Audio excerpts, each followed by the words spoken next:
Okay, so for set C, we want to convert these fractions to a percent. So you have to first switch it to a decimal. So for 29, what you're going to do is when we have it written as a fraction, 7 over 10, that also means division. So you're going to divide those two numbers out. So when you go 7 divided by 10, that just works out to 0.7. Now that's the decimal answer. So if you remember from set A, now you have to add the step of changing the decimal to a percent. So you're going to multiply by 100. And so that would give you 70%. So that's what you're doing for all of those. If we look at 31, you have a whole number of 2. So you could do 2, remember, it could be over 1.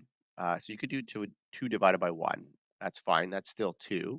And then that's your number that you're working with. And then you're going to multiply by 100. So in this example, you've got 200%. Okay, so for set D, we're using this equation of portion equals base times rate. Rate is your percent answer. Okay, so that's important. Base would be your full amount, and your portion is a part of your base. So let's say, for example, your base is $100, and then you get taxes on it.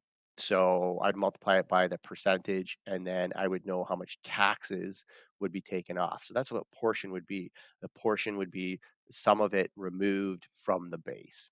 Okay, so let's look at this. So 43, 7% of 74. So 7%, remember, can't work with a percent symbol. So you have to convert it to a decimal first. So if we use this equation of portion equals base times rate, my base would be 74 and my rate as a decimal would be 0.07. Okay.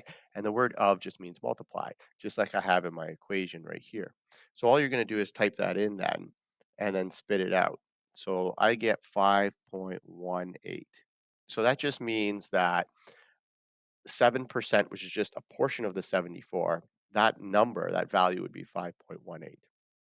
Okay. So I'll do one more here. Sometimes we're working with higher percentages than 100. So let's look at 45.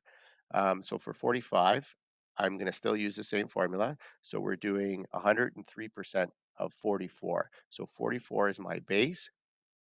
So a portion equals my base of 44 multiplied with my uh, rate, which is 103%. So when you do 103 divided by 100, it's actually 1.03. And so when you multiply those two together, you're actually going to get a bigger number than 44, which is 45.32. So you're actually going higher than your base amount because anytime you're over 100%, you should be higher than your base amount. If the percentage, the rate is lower than 100, then you'll get your portion being lower than the base amount.